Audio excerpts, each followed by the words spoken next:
global política de vida. Pues, hoy voy a En presencia de consultar todo eso a sábado.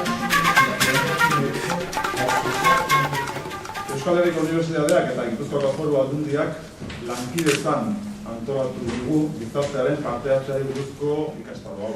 Zer esan nahi du kultura politiko berri horrek? Nabarmenean edo nagusik esango nuke alde batetik lankidetza eta beste batetik konpartitzea. Hori da kultura politiko berriaren esan nahia. Beste erabatean esan da, lidergo partekatua. Si lideramos una nueva manera de hacer política basada en un diálogo permanente con la ciudadanía, estaremos respondiendo adecuadamente a las demandas sociales. Y la pregunta pertinente aquí es ¿qué hacer? otros mecanismos que sirven para modificar la ciudadanía, que sirven para recoger por parte